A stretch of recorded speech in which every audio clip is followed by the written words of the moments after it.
Hey everybody, we'll get started in about 2-3 minutes.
Looky there.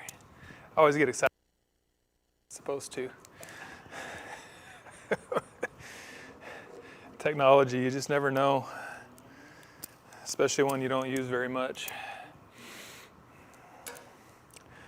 I need to start leaving here for y'all so you can use ProPresenter. I'll just take that computer over there and I'll leave it in my office and y'all can use it. All right, well, we will get started. Y'all ready?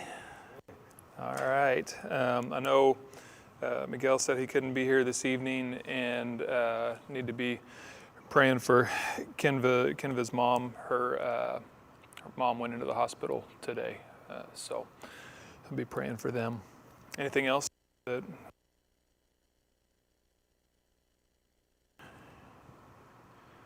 All right, let's pray. God, we're thankful for the opportunity to be together, thankful that we can be together even from afar. God, we want to lift up Kenva's mom to you this evening and just pray that you'd be with her and be with Kenva and Christy and Dave as they think about her and look after her during this time. Be with the doctors and nurses and just be with everybody involved. God, we're thinking about Daniel this evening. We're just thinking about you and lifting up your name in our lives, and just thinking about how we can further be a part of your kingdom. Be with us this evening. In the name of Jesus we pray. Amen. All right. So we'll pick up in Daniel. I think we left off, we went through chapter 4. Is that right? Does that sound right? Maybe? Yes, no, maybe so? I think we went through chapter 4. So,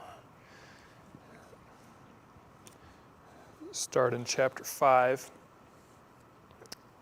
So chapter 5 of Daniel sort of mimics chapter 4 in some ways. They're sort of parallel to each other, but they have a very, very different ending than each other. In chapter 4, Nebuchadnezzar, who becomes like a beast. He's turned out of the city. He's just gone completely and totally lost his mind. And he still somehow is able to hang on to the ability to repent. And so he does. He humbles himself and he repents for sort of this letter that looks like it's written by Nebuchadnezzar and talking about this. So chapter 5 deals with Belshazzar, who is probably...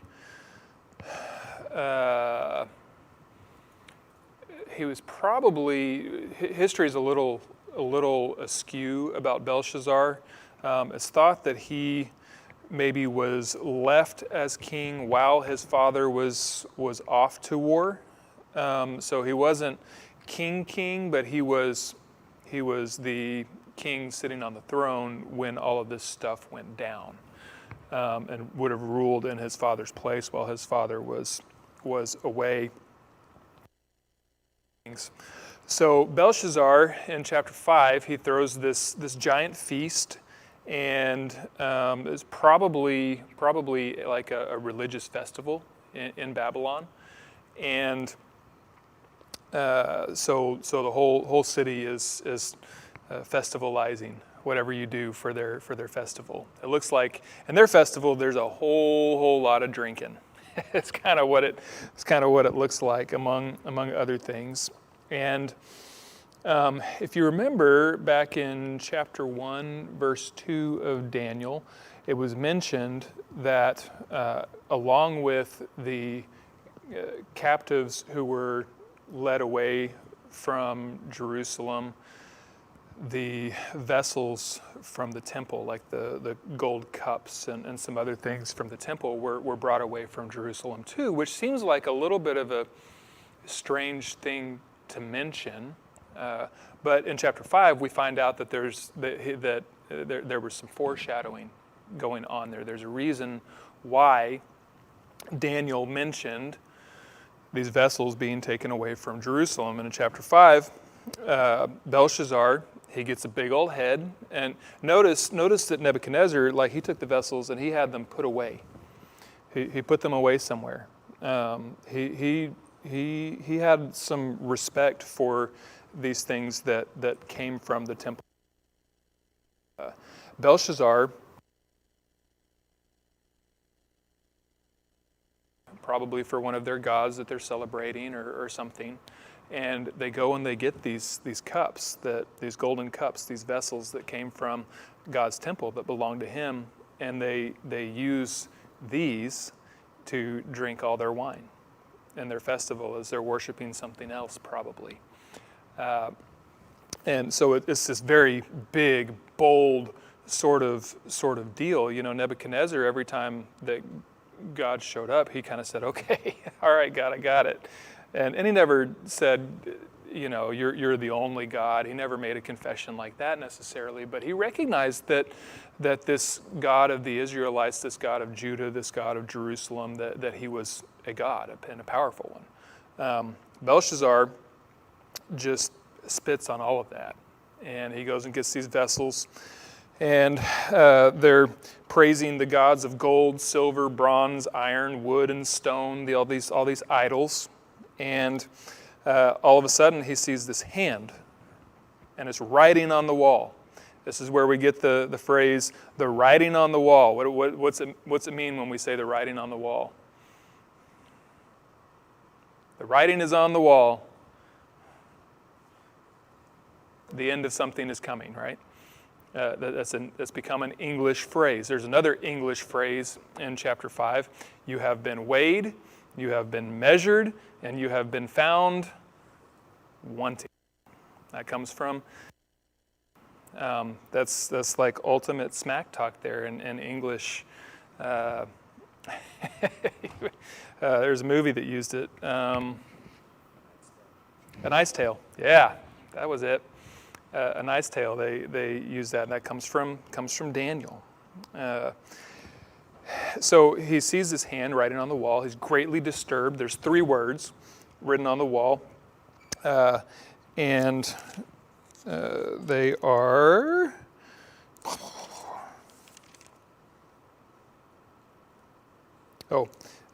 Mene, mene, tekel, parson. So just 4 words, 3 words. One of them is repeated, and nobody knows what they mean. So Belshazzar, he's something crazy is happening here. So they go and they find Daniel. He's still got when nobody else can figure anything else out. Then you go to Daniel, and Daniel tells him what it means, and he basically fills in, there are these words, and he fills in some other words with these words and says, this is what they're saying. This very night your kingdom will be taken from you. This very night. And he tells him that it's going to be divided between the Medes and the Persians. And Belshazzar is killed that very night. Belshazzar, the Chaldean king, was killed, and Darius the Mede received the kingdom, being about 62 years old. You have these 2 stories where kings elevate themselves, and one humbles himself, the other continues to try to elevate himself. So there's a big difference between Nebuchadnezzar and Belshazzar, it seems like. What's really that there's other histories that talk about this night when the Medes and the Persians came in and took over Babylon. And basically what happened, they had been working, there's a huge river that goes through the city, and there would have been like a gate that went down where that river went through the city walls. Well, the Medes and the Persians, they'd been sieging the city for a little while. What happened? Well, they started further upstream from the river. They started building a dam across the river. And this night, that's described here, they finished the dam, and the water from the Euphrates River stopped flowing through the city. And so the Medes and the Persian armies were able to just walk right into the city, and on dry ground, or somewhat dry ground, right? As dry ground as it could be when a river had just been there a few minutes before. And what happened was they just walked right through the city and took the whole city because everybody was drunk and passed out because they were having this festival and drinking so much. So they took the city with like no, I mean, it was just lickety split. There was no fight. Overtook Babylon. So it's fun. It's neat when you get to a place where you can see other histories sort of match up with Scripture. I think I enjoy that. So here, the drinking out of the vessels is the end of Belshazzar, and it's the end of Babylon. Chapter 6. Daniel, he continues to be distinguished in this new kingdom, this Medo-Persian kingdom. We'll talk a little bit more about that in a little bit, but other advisors are jealous, and so they devise a trap for him. Sounds a little bit like chapter 3, like Shadrach, Meshach, and Abednego. A very similar sort of deal. So Darius, which is possibly either a name for Cyrus, like someone who Cyrus of Babylon as Cyrus left. So there's this new, he's a new king, and he gives in to the will of his advisors, and he signs this law into practice that can't be changed, that people must worship, that no one can worship any god except for Darius for like 30 days, I think. And it's a law that can't be changed, which is actually attested to in a whole lot of Persian writings, that kings, no matter how powerful the king, they were not above the laws in which once something was signed in, it couldn't be just signed right back out. So Daniel, of course, like has been the case throughout Daniel so far, he continues to be faithful in the midst of this nation and this people who are oppressive and putting them through some sort of trial. He continues to be faithful. His conspirators are watching. They tell Cyrus about it, or Darius. He can't change the law, and he doesn't want to also set a precedent that punishments won't be followed through with. So Daniel gets thrown into the lion's den. This is that famous story, Daniel in the lion's den. It was a kingly thing to go on lion hunts, so they would have had lions kept around for that purpose, and for punishment purposes, obviously. keep some lions around. Bet you'd have a lot less problems with some of your middle schoolers if you had a den of lions. Yeah? Or more. They might want to check it out.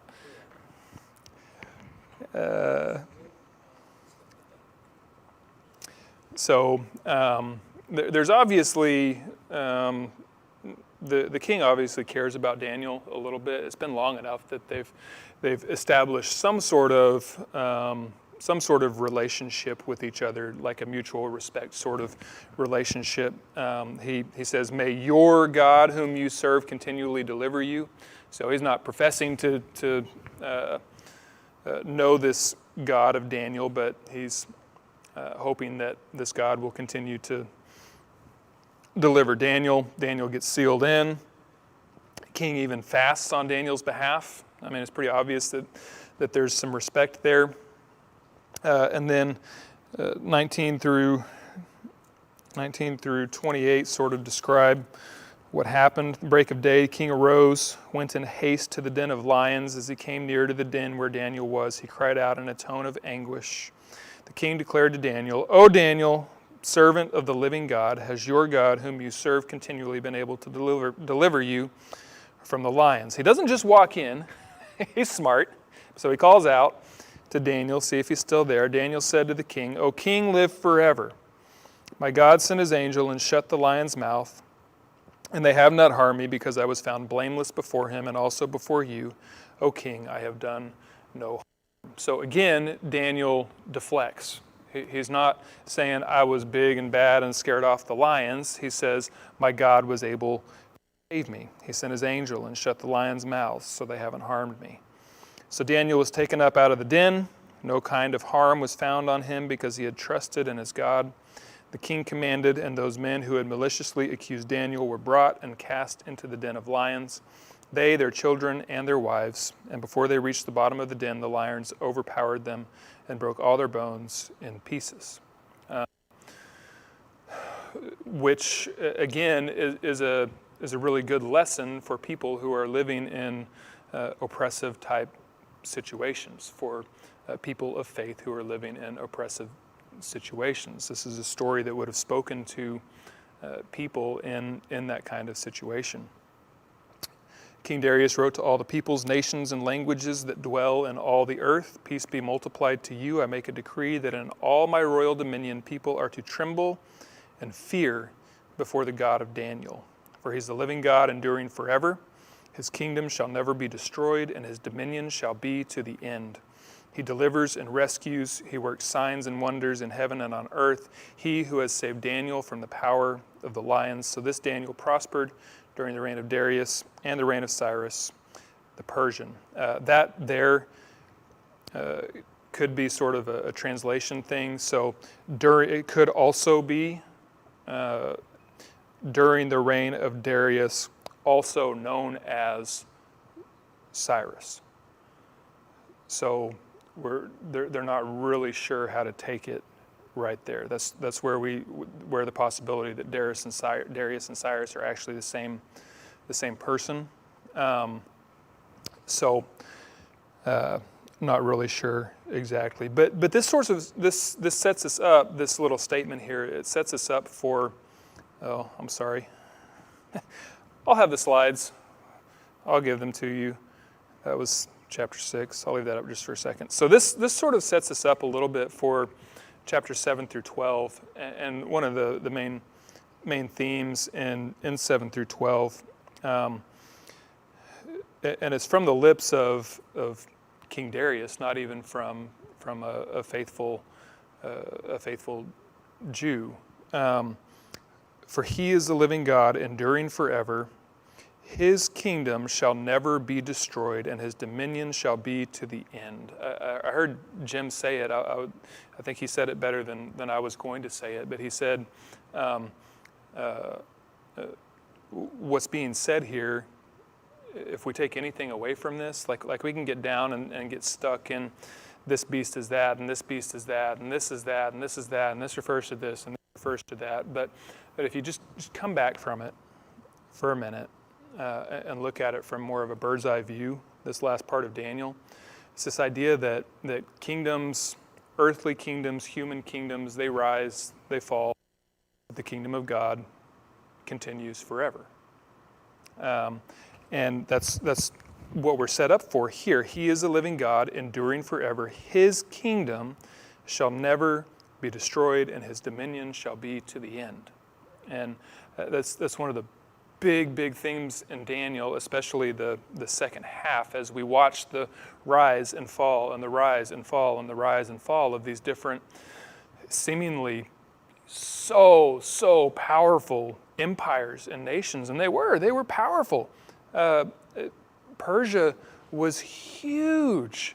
It became so huge. It became this giant kingdom. And then Alexander the Great comes in and just wipes them off the face of the planet. I mean, not totally wipes them out, but he conquers them quickly. And I mean, it's crazy how quickly this powerful kingdom can just get shoved aside. So chapter 7 through 12,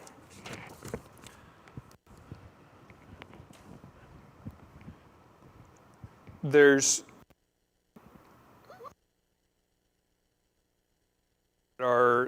recorded in chronological order. So a lot of times you read through a prophet and it's not chronological, and you don't want to read it like that. Well, this is actually in chronological order, in the order that the visions were received. Now, some of the visions overlap in what they're talking about, but as Daniel received them, they're in chronological order. So, and they align with kind of part 1 of the book, 1 through 6. So, chapter 7 and 8 are in the first and third years of Belshazzar, which chronologically would have taken place between chapter 4, when Nebuchadnezzar became beastly, and chapter 5, when Belshazzar was king. So 7 and 8 would have taken place in between chapters 4 and 5. And then chapter 9 takes place right around the same time as the events in chapter 6, and then chapters 10 through 12 take place after chapter 6, and it's the latest dates that are recorded in the book for when Daniel received a vision. Now, the visions he's talking about totally different time frame here. So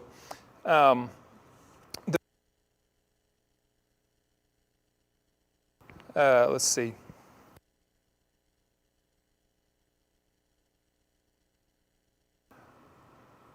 Yeah, I forgot I was going to do that. So chapter 7 is still written in Aramaic, and it corresponds with Daniel's vision in chapter 2. So the vision, it's a different vision, but it's about the same thing. And 7, sort of like 6 set us up. 7 sort of sets us up for the rest of it. And it's the same idea that these kingdoms come and these kingdoms go, and these kingdoms come and these kingdoms go, but God's kingdoms is going to be around forever. Chapter 8 is a more in-depth, narrower version of the Medo-Persians and the Greeks. So it focuses in on 2 of those kingdoms and what happened with them, or what was going to happen with them. Chapter 9 is this beautiful, beautiful prayer of confession. I don't know where you normally, like probably you flip to like Psalm 51 if you want to read something about confession and being contrite of heart and repentance, something like that. Daniel 9 is beautiful. It's absolutely beautiful. Worth spending some time in. And it's this prayer of confession that Daniel gives in response to Jeremiah's prophecy that about the 70 years. Sort of this unseen cosmic battle that plays out, and Michael's there and Gabriel's there, and then beginning in chapter 11, it's a much more in-depth view of the kind of the time from Alexander the Great on down, when the kingdom split into 4, and then the northern part of that kingdom and the southern part of that kingdom fought against each other. So kind of an overview there. We'll see how far we actually get. We're going to be done with Daniel today, regardless of how far we get, because we gotta keep moving and get to some other stuff. But I'll try to move through it quickly. So 7 through 12 are a pretty unique genre of literature. If you've read Revelation or you've had class on Revelation, then you're familiar with the term apocalyptic. When you hear apocalyptic, the way that it's used today, what we normally think of is like end times and the end of the world. And that's not what apocalyptic means. It just simply means something is revealed to you.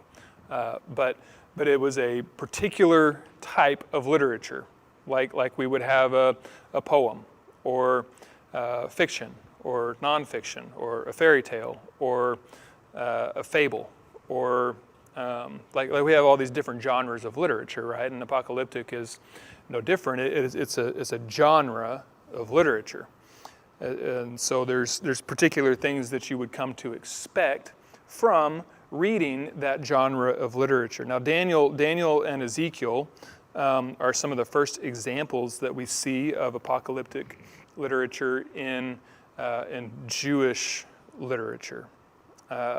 There are some other examples. Some of it is borrowed from Babylon. There's some Babylonian writings that use very similar type of language, but Daniel and Ezekiel are sort of the prototype or the first that we see of it in Jewish, and some of that literature developed as it goes. It was really, really common from about 200 BC to 200 AD.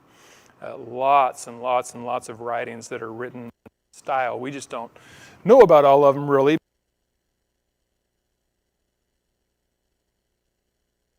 That were written and using similar kind of language. Revelation borrows heavily from Daniel and from Ezekiel. Jesus even borrows from Daniel, especially when he refers to himself as the Son of Man.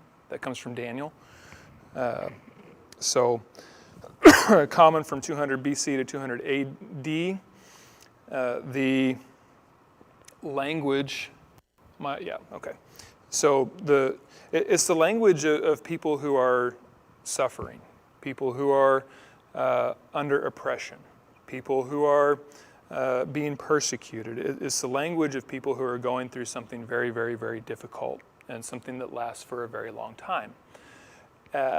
We don't really have much that's similar to it today. Probably the closest that's anywhere similar is some of the old spirituals that we sing were written and sung by men and women who were in slavery, and some of the language that's used is even borrowed from like Ezekiel and Daniel that are apocalyptic type things, but they sort of have like this dual meaning where things become symbolic. So like if you think of the song "Swing Low, Sweet Chariot," that one, "Coming for to carry me home," swing, that one. So if you were a slave in the South and you were trying to flee from slavery, then you would have gone through the Underground Railroad, and the point where you crossed from the South into the North along the Underground Railroad, at least this portion of it, was the Ohio River. And what would happen is you would come out to your side, the southern side of the Ohio River, and there would be somebody on a raft or a ferry. There would be a ferry person, and they would come across, and they would pick you up and take you to the other side of the river, and then you were free. You were in free land, and you made it. So if you think about the song, "Swing Low, Sweet Chariot," it has this heavenly meaning, but it also would have been sung by slaves along the Underground Railroad, thinking about this chariot, this ferry that would swing low and come down and get them and bring them back to a new home. So it's sort of this dual language sort of thing, and it's it's sort of that, like if you think about just that deepest, darkest ache that you can possibly think of, that there just aren't words to be able to describe. That's sort of what apocalyptic does. It tries to put this dark stuff into words that into symbols and meaning, the figures that sort of mean something and signify what you're feeling. Like empires being described as these scary beasts. That's what an empire would have felt like. It would have felt like this inhuman beast. And so it conjures up these feelings.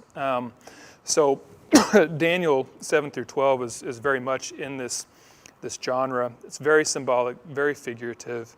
Lots of symbols we're going to see, like horns. Horns are symbols of power or kings even. Kings or someone who was very powerful actually would have maybe worn a horn on their head during this period of time. You're going to see the sea, which is for Jews was like the source of chaos and evil. Anything evil came out of the sea. There's beasts which are representative of an empire. That kind of like Nebuchadnezzar did, like literally, like he glorified himself instead of God and became like a beast, right? And so here empires are described as beasts when they start to lift themselves up above God. Nations do this. A lot of nations start out with really good intent and then end up somewhere that's not so good, putting themselves up on this giant pedestal that only God belongs on.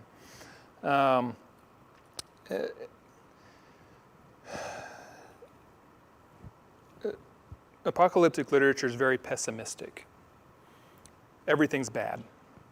There's nothing that we can do to change the situation. Nothing man can do. So the solution is not found within history. You'll see that when this last beast is finally defeated, it's not because it's not because some man rose up and defeated it. There was something else. We can't solve these problems through human effort. But apocalyptic literature at the same time is very optimistic, because it says that even though you, man, woman, cannot do anything to change the outcome of this oppressive kingdom, God can, and He will. His kingdom will outlast this. And so there's this big message in apocalyptic literature that the solution lies in God. Be very wise to align yourself with God as opposed to this other kingdom that's going to go by the wayside. His kingdom's forever. This kingdom, this earthly kingdom, is not. So who will you align yourself with? It's a big message of Daniel. It's not necessarily about the end of the world. Daniel might talk about the end of the world, maybe, but every time he uses the word end, it's not talking about the end of the world. He's mostly talking, it's kind of like we talked about the day of the Lord, like the coming of the day of like when God, like a point in time when God is going to come and judge this situation that's happening. A lot of times when Daniel uses time of the end, that's what he's talking about. He's talking about the end of Babylon, or the end of Persia, or the end of the Seleucids. He's talking about the end of a particular empire, a particular beast. It's not necessarily the end of time. The last thing is numbers and expressions of time are not necessarily meant to be taken literally. Like the number 10 symbolizes complete. And then like multiples of 10, like 10, like 1,000, complete. It's not necessarily referring to that exact number. Numbers are more symbolic. We'll see the number 4 come up in chapter 7. We'll talk about that. But they're not necessarily meant to be taken literally when we read numbers. We get into trouble when we start trying to do numbers literally. So let's dig in. Chapter 7. In the first year of Belshazzar, king of Babylon, Daniel saw a dream and visions of his head as he lay in his bed. Then he wrote down the dream and told the sum of the matter. So his vision comes to him. This would have been about 552. Would have been about 552, 551 BC. It's been about 50 years since Daniel's deportation from Babylon. This vision coincides with Nebuchadnezzar's dream in chapter 2. It's just comes at a different time. It comes a little bit later to Daniel. So the vision is about the same thing. He's just going to tell it, and it's a different vision talking about the same things. So verse 2, these 4 winds of heaven and the great sea, the number 4 coincides with the 4 points on a compass. So when you see the number 4 in apocalyptic literature, you start thinking about a compass: north, east, south, west.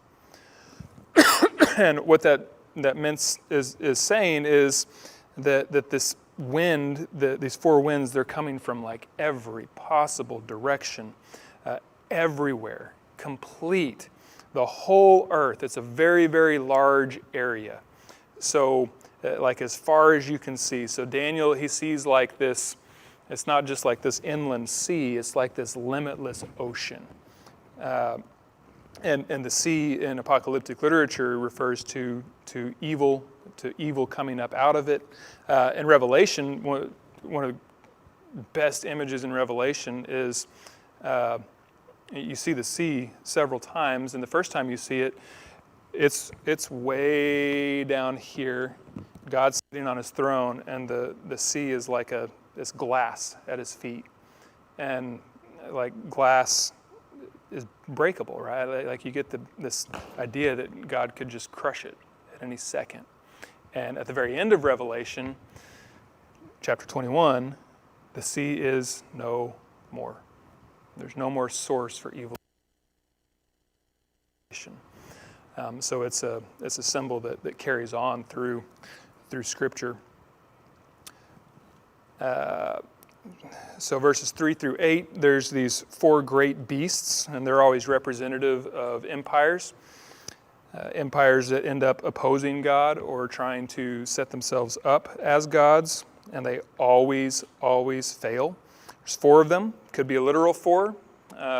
Daniel kind of describes to a T the empires that rule over the area of Judah, over the beautiful land or the glorious land, as Daniel calls it.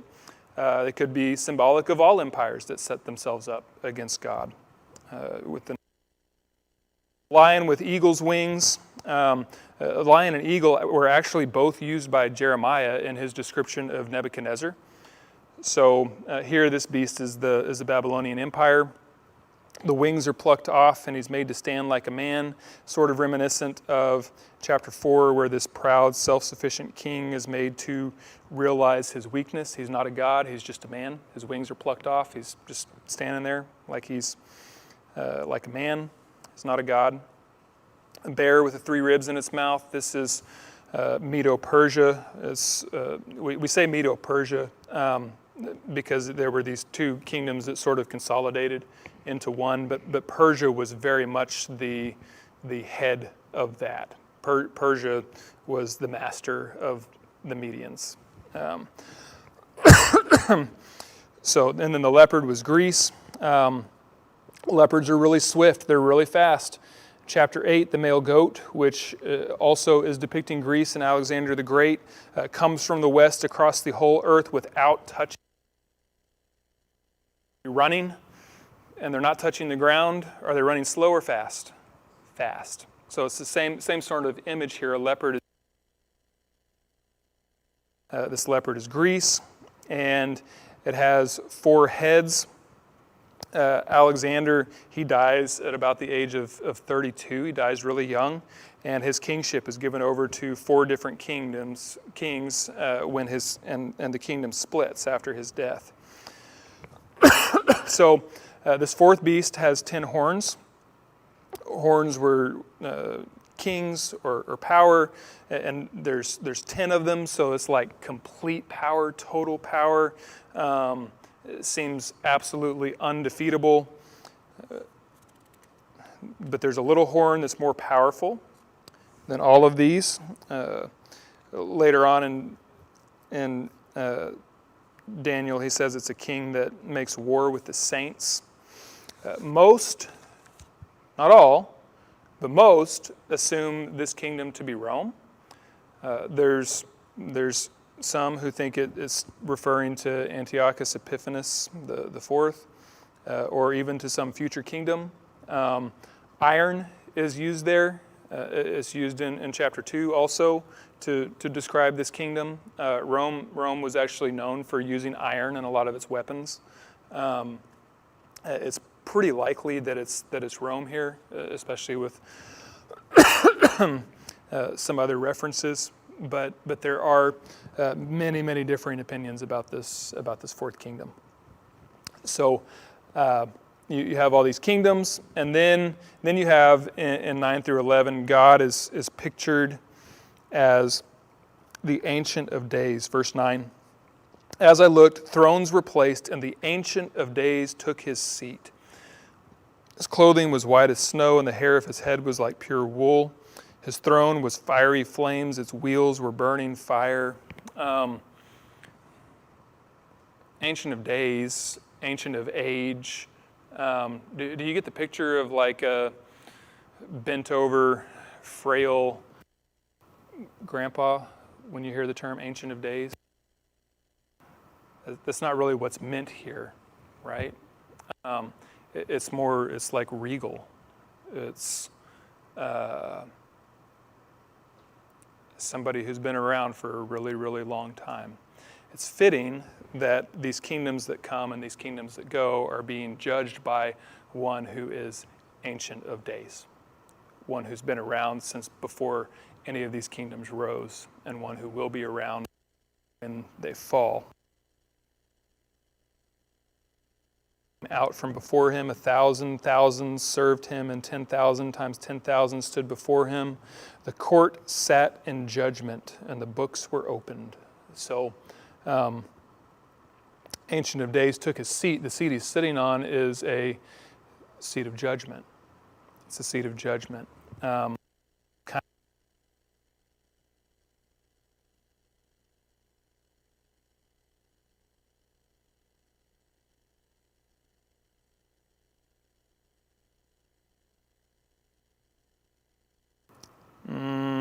Not Psalm 1. I was thinking of something different. Similar, but a little bit different. So he sits in judgment over these nations. Eventually, even this great beast is killed and destroyed. And then, let's see, 13. I saw in the night visions, and behold, with the clouds of heaven, there came one like a Son of Man. And this is likely what Jesus is referring to when he's calling himself the Son of Man. There came one like a Son of Man. He came to the Ancient of Days, was presented before him, and to him and glory and a kingdom that all peoples, nations, and languages should serve him. And his dominion is not one that rises and falls, or comes up for a little time and goes away for a little time. His dominion is an everlasting dominion which shall not pass away, and his kingdom one that shall not be destroyed. You see the reference, a season and a time. That seems like a really weird phrase, right? Again, it's not meant to literally tell you exactly when these are going to happen or when this is. The idea is simply saying their time is limited. By giving it a name like that, a season and a time, he's saying they're going to have a limited amount of time. When I decide to snap my fingers, they're dust. They're gone. They're over.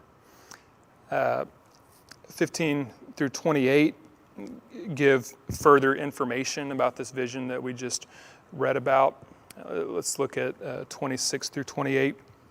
But the court shall sit in judgment, and his dominion shall be taken away to be consumed and destroyed to the end. And the kingdom and the dominion and the greatness of the kingdoms under the whole heaven shall be given to the people of the saints of the Most High. His kingdom shall be an everlasting kingdom, and all dominions shall serve and obey him. Hear of the matter. As for me, Daniel, my thoughts greatly alarmed me, and my color changed, but I kept the matter in my heart. Because he's probably realizing this isn't going to happen within his lifetime. Because there's a couple more kingdoms that got to come in and knock things out of place before this is going to happen, it seems. But again, his kingdom shall be given to the people of the saints of the Most High. This idea of which kingdom do you want to place your faith in? Which kingdom do you want to be a part of? Which kingdom do you want to align yourself with? Because it makes a difference. There's one that's going to last forever, and there's one that's just going to rise and fall, and you're going to rise and fall with it. So that's chapter 7 in a nutshell. Chapter 8, the third year of Belshazzar. A vision appears to Daniel. And I saw in this vision, I was in Susa, which he's not actually in, like in the vision he's in Susa, but he's actually still in Babylon when he's having this vision about him being in Susa. So this would have been about 550, 540.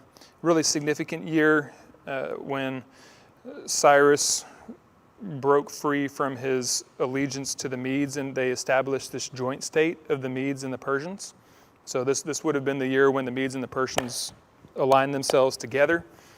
Before that, Persia was sort of had allegiance to Mede. Persia was under Mede in some ways. So Susa was the capital of Elam, which was one of the great cities of the Persian Empire.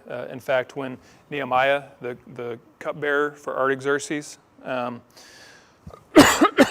When he goes to Artaxerxes, they're in Susa. So Artaxerxes, the king of Persia, was in Susa. So this is an important city for Persia. Verses 3 through 14, we've got this ram who's standing on the bank with two horns of different sizes. This is the Medo-Persian Empire. But the larger, more dominant Persia was already master over Media. So the larger horn here is Persia, and the smaller horn is the Medes. Verse 4, it's very powerful. It's taking over all kinds of other nations. Verse 5, we've got a male goat who came from the west across the face of the whole earth without touching the ground. And the goat had a conspicuous horn between his eyes. So this is Greece. These are the Greeks. And they swept quickly. Again, like Daniel's saying all this ahead of time, and this is what happens eventually. So Greece runs across Persia, takes them out of, conquers them very, very quickly. This very conspicuous horn is Alexander the Great, this horn that stands out. And then verses 6 through 7, the goat, of course, defeats the ram. So Alexander the Great, he defeated Persia in 331. I mean, there were a lot of battles, but he defeated Persia in 331 BC. And so he's cast down to the ground. Once again, here's Persia. They're just a human kingdom. They're cast down to the ground like any other man would have been, right? They're just a human kingdom. They're not godly. They get dirty just like anybody else. Verse 8, this goat, Alexander the Great, becomes very, very great, but then he dies at the age of 32, and the Greek kingdom is split into four. The Seleucus, which it would have been Syria, the Lysicamus, which would have been Asia Minor, the Ptolemies, which would have been Egypt, and Cassander, which would have been Greece and its neighbors. And then in chapter 11, there's this war between the north and the south, between Syria and Egypt, that's described. So Alexander's kingdom is split. Verse 9, there's this little horn that grows really, really great. This would have been Antiochus the fourth of the Epiphanes of the Seleucid Empire, or Syria. His reign began in about 175 BC. Set his eyes towards the glorious land, or the beautiful land. For Daniel, that's Jerusalem. And you got to remember, like as Daniel's seeing this vision, like we saw him getting on his knees, looking out his window towards where every single day while he prayed. Where was he looking? To Jerusalem. And when he's having this vision, the temple hasn't been rebuilt. His people have been deported out of there. There's a few left, but exiled. There's been 3 deportations, 3 different exiles. And so he's looking at Jerusalem like it's this glorious, beautiful, beautiful land, which any devout Jew would have. So glorious land, beautiful land is Jerusalem, but Antiochus Epiphanes, he sets his eyes there. The starry host were thrown to the ground. Stars are representative of rulers and authorities. So these rival kings and authorities were destroyed by Antiochus. Verse 11, he tried to become as great as God. And it looked, for all apparent purposes, that he was. He conquers Jerusalem. He conquers Judah in 169 BC. He forbids worship. He killed the priests. He desecrated the temple by setting up an idol and offering a pig up in the middle of the temple, in the Holy of Holies. The continual worship, like the daily morning and evening sacrifices and the feasts and the festivals, like their continual daily worship, he interrupted that. He put a stop to all of those.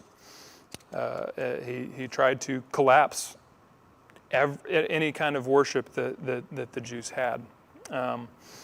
Again, you see a number here. It's kind of a weird number, 2,300 evenings and mornings. That would be about 1,150 days. Simply to say, I'm putting a limit on the amount of time, on the amount of power that he has. It looks like he's all powerful, but it will come to an end. I think we get into trouble when we start trying to count exact days. I don't think that's what's meant here. Is simply to say it's going to seem like a really long time, but it will come to an end. It will end. Verses 24 and 25. Antiochus' power will be great, but it's not by his own power that his power is great. He's allowed to be powerful. God's allowing it to happen. And in his own mind, he becomes great, but he will also be broken. And again, here's this apocalyptic thing. He will be broken, but not by human hands. You're not going to be able to do anything about this, but God can and will. God's people will prevail. Not because they're capable, but because God is.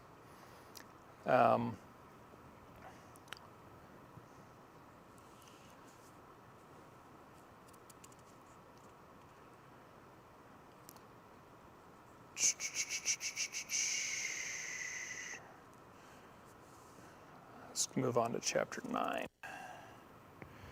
So, chapter 9 takes place about the same time as chapter 6 does. Daniel he's the first year of Darius, the son of Ahasuerus, by descent of a Mede, is made king over the realm of the Chaldeans. The first year of his reign, I, Daniel, perceived in the books the number of years, according to the word of the Lord to Jeremiah the prophet, must pass before the end of the desolations of Jerusalem, namely 70 years. This is kind of incredible to me, because here's Jeremiah, who lived through the exile, and unlike Ezekiel, so Ezekiel, he was exiled. He went out. Jeremiah was a contemporary of Ezekiel and Daniel, but Jeremiah had to stay in Jerusalem. So he witnessed the tragedy and the heartache of the things that happened in Jerusalem. If you read through Lamentations, I'm pretty sure that's Jeremiah lamenting about all the things that he saw as Babylon came in and exiled everybody. So here's Jeremiah, who has this prophecy, and some 55 years later or so, Daniel is reading in the books that according to the word of the Lord to Jeremiah the prophet, must pass before the end of the desolations of Jerusalem, namely 70 years. So Daniel is quoting Jeremiah some 50 years after Jeremiah would have said that and written it down. So that's pretty incredible for that period of time, I think, for it to have not like, I mean, Jeremiah is in Israel, and Daniel's in Babylon. I mean, that traveled. Jeremiah's word traveled. So Daniel knows that Jeremiah has prophesied about how long Jerusalem would be under Babylonian domination. So Daniel says, you know what, these 70 years are about up. Let me go and talk to God about this. So he does, and it's this beautiful, beautiful prayer that includes all sorts of things, the humbling of himself and of their entire people through fasting and sackcloth and ashes, the confession of of wrongdoing and sin, and not just his own, but the wrongdoing and sin and iniquities of those who have gone before him, which is interesting that he confesses the sin of people that Daniel didn't have anything to do with. That's interesting to me. Daniel didn't get to choose where he was born or who he was born to, and yet he's asking forgiveness and confessing the sin of people who went before him. So it's interesting. He gives honor and praise to God and different attributes of God. He recognizes God's merciful and forgiving nature. He recognizes different mighty acts that God had accomplished in the past, which when people start doing that, it immediately brings to mind, God, if you acted that way in the past, then you can act that way today and in the future too. Gabriel comes with a response, the angel Gabriel. And verse 24, depending on the version you're reading, it might say 70 weeks, it might say 77s. I'm not sure what y'all are reading. What it literally says there is 77s, is what is. It just says 70. Doesn't even say 70 weeks. Interesting. So what's actually written in the Hebrew is 77s, and translators weren't really sure what to do with that. Some just wrote 77s. Some just wrote 70. Some wrote 70 weeks because they assumed that the number 7 referred to weeks. I think probably 77s is what we should be reading there. It might be weeks, it might not. That's an interpretive thing, which you can't avoid when you're translating from one language to another. You have to do some level of interpretation, but that's reading a particular slant of theology probably into that verse that maybe shouldn't be there when they write 70 weeks. So 77s is the better translation there, which could literally be 490 years, like 70 times 7, 70 years times 7, like if you're thinking of the 70 years that Jeremiah had talked about. It could be figurative here. Number 7 is the perfect number, so 70 times 7 is like until the perfect time. There's going to be an end, but it will be in God's perfect time, and we might not be given an exact time here. There's several different writings where people have tried to match up this 490 years to something specific. It does somewhat correlate, depending on when you start it, to when Jesus would have began his ministry at the age of 30 or so in 26-ish AD. So it somewhat lines up with that depending on when you start it. But depending on what you read, you're going to read something very, very different. And most commentaries, a good commentary will give you a little write-up about every single different view that there is. Note that there's 6 things that are going to happen before this will take place. They're going to have to finish their transgression and put an end to sin, atone for their wickedness, bring in everlasting righteousness, seal up the visions and the prophecy, and anoint the most holy or the most holy one. Anointed one might refer to Christ. Most take it that way. Jerusalem, by the way, which it looks like he's talking about Jerusalem in here at some point. Oh,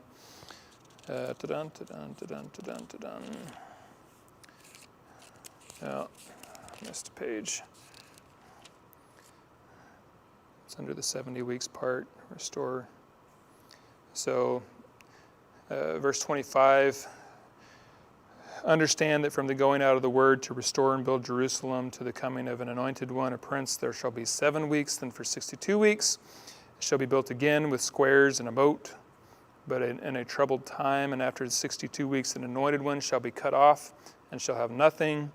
And the people of the prince who is to come shall destroy the city and the sanctuary. Its end shall come with the flood, and to the end there shall be war. So the temple was rebuilt, pretty much utterly destroyed by Rome in 70 AD. So I'm not sure exactly when those things are referring to, but it was destroyed a couple of times. So chapter 10, there is this unseen battle going on. Michael is one of the chief princes or angels, the commander of God's armies, is how he's referred to. And let me tell you, when Michael shows up, you might as well just go home, because the battle's won when Michael shows up. He's a fearsome dude. It kind of brings to mind Ephesians chapter 6, for we do not wrestle against flesh and blood, but against the rulers, the authorities, cosmic powers over this present darkness, against the spiritual forces of evil in the heavenly places. These heavenly battles are depicted here. But anytime there's like a heavenly battle in Scripture, it's not really that fierce. The battle's barely described, and then it's over as soon as God says it's over. When God snaps his fingers, it's done. It's over. When God says it's done, it's done. I don't know if y'all got this or not. This is chapter 11, done out with all of its history. It's if you're watching online, that same little packet is in the Dropbox, and I attached it to the email that I sent out today. So chapter 11 is incredibly historical. Daniel prophesying to a T about things that will happen, mostly between the king of the north and the king of the south of when Greece splits. So the king of the north, the northern kingdom would be Syria, and the southern kingdom would be Egypt. And it goes through all of these different things that happened. So this is a really good kind of chart. I'd recommend looking at it. I'm not going to go over all of chapter 11. This explains it really well, as does some of your notes from your homework. Explain it really well also. When you get to about verses 36 and following, it's kind of up in the air what exactly they're talking about. There's a lot of different opinions. Some think that they're still referring to Antiochus Epiphanes. The history doesn't quite match up if you leave it like that. One thing I would caution you about is that you're going to hear the term Antichrist thrown around a lot when you get to the end of Daniel chapter 11. Most commentaries are going to say something about the Antichrist. The Antichrist is, people talk about the Antichrist when you start talking about Revelation. What's interesting is that the term Antichrist is never actually used in the book of Revelation. Neither is it used in the book of Daniel. It's used 4 times, 3 times in 1 John, and 1 time in 2 John. And in those instances, it is referring to a specific group of people who were teaching something sort of along a Gnostic line of teaching, Gnostic. They were teaching that there was this separation between body and soul, and that the flesh was bad and the soul was good, and they applied this to Jesus. And so basically they said that, like, when Jesus died on the cross, it was just his flesh that died. It wasn't actually the Son of God who died.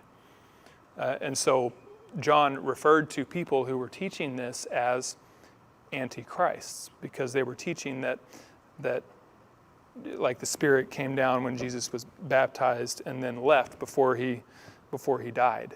And so it really was just normal flesh that was put to death, which is not Christian belief. And that's how the term Antichrist is used. When we start using the term Antichrist for this beast and this and that, it's not how John first used it.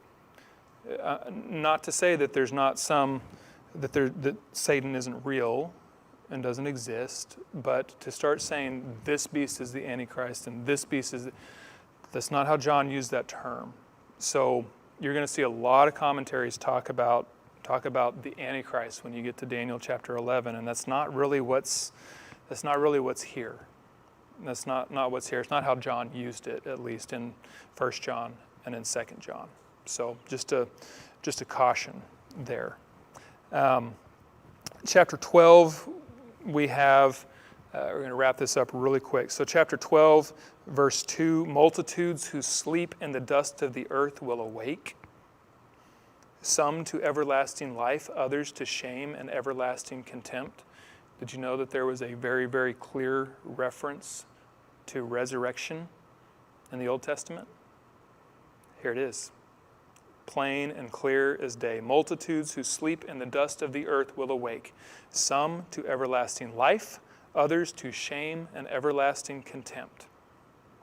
Later on, he's going to use another weird symbol, or another just weird line for time. Time, times, and a half a time. What in the world is he talking about? Well, it's just, again, it's a limited amount of time. Time, times, and half a time, which makes it seem like it's going to be really long, right? A time, more times, and a half a time on top of that. It's going to be really long. And it's talking about this time of persecution and oppression and struggling. It's going to last for a while until the people are finally broken. But even then, the wicked are going to continue to be wicked. Evil is going to continue, and you're going to have to continue to contend with it for a time. 1,290 days is more than 1,150, so you start thinking about these different time periods that he uses. That's going to last even longer, and the end is even longer than that, 1,335 days. So again, I think we get in trouble if we start trying to say these are literal days. I think he's just saying it's going to be a time, and it's going to come to an end, but it's going to be difficult for a while. And then Daniel is going to rise to receive his inheritance.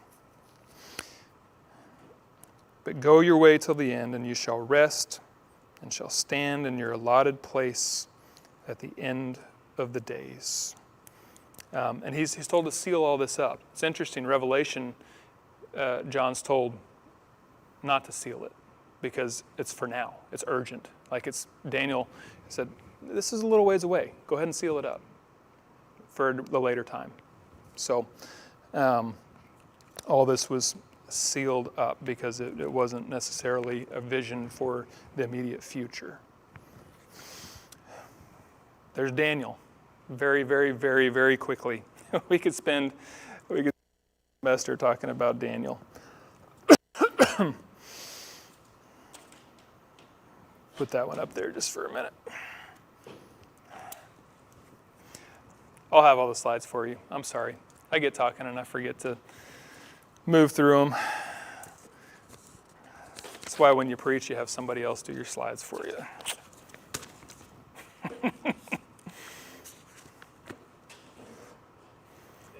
Yep. You know him, don't you? And you know his son too, David North. Yeah. Yeah. So that handout was put together by staff at North. Staff at North, who was been a professor at Oklahoma Christian for years. I'm saying that for online too. Yeah, I know you know. Yeah. Did he? I didn't realize that. Okay. Okay. Yeah. Yeah. Yes.